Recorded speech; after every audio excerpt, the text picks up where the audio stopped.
सोलापूरमध्ये काल हिंदू जनाक्रोश मोर्चाचं आयोजन करण्यात आलेलं होतं। आमदार नितेश राणे आणि हैदराबादचे आमदार टी राजासिंह यांच्या नेतृत्वाखाली हा हिंदू जनाक्रोश मोर्चा जो आहे तो काढण्यात आलेला होता। या मोर्चाच्या दरम्यान छत्रपती शिवाजी महाराज चौक ते कन्ना चौकपर्यंत हा मोर्चा जो आहे तो काढण्यात आलेला होता आणि या दरम्यान मधल्या मारुती चौकात हा मोर्चा आल्यानंतर येथील काही दुकानांवर जे आहे ते दगडफेक करण्यात आल्याचं पाहायला मिळालेलं होतं। त्यामुळे मोठा तणाव जो आहे तो निर्माण झालेला होता।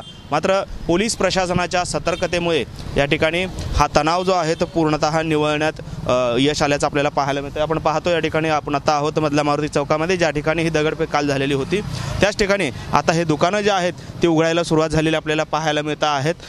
खरं तर सोलापुरातील एक महत्त्वाचा आणि मुख्य बाजारपेठ असलेला हा मधला मारुती चौक आहे आणि या चौकादरम्यान काल या ठिकाणी मोर्चातल्या ज्यावेळी मधला मारुती चौकात आला त्यावेळेस या ठिकाणी काही प्रमाणात दगडफेक झाल्याचं पाहायला मिळालेलं होतं। मात्र काल जर ही परिस्थिती असली तरी आज मात्र या ठिकाणचं पूर्णतः वातावरण जे आहे ते सुरळीत झाल्याचं आपल्याला पाहायला मिळत आहेत। व्यवहार जे आहेत त्या ठिकाणी सुरू झालेले देखील आपल्याला पाहायला मिळत आहेत। दुकानं उघडत आहेत। खरं तर साधारणपणे 9 वाजता ही पूर्ण बाजारपेठ जी आहे ती खुली होत असते आणि काल झालेल्या दगडफेकी संदर्भात एकूण 15 जणांवरती जे आहे ते जोडवावी पेठ पोलीस स्टेशनमध्ये गुन्हा देखील दाखल करण्यात आलेला आहे आणि 2 जणांना ताब्यात घेतल्याची माहिती देखील समोर येते। त्यामुळे एकंदरीतच ह्या कालच्या प्रकारानंतर आज मात्र ही बाजारपेठ पूर्णतः खुली झालेली आपल्याला पाहायला मिळते आणि सुरळीत व्यवहार जे आहेत ते देखील सुरू झालेले आपल्याला पाहायला मिळतात।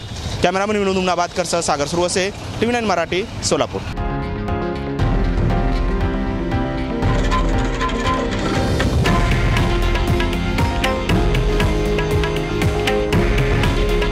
हे आहे देशातील नंबर 1 न्यूज नेटवर्क आणि आपण पाहत आहात TV9 मराठी।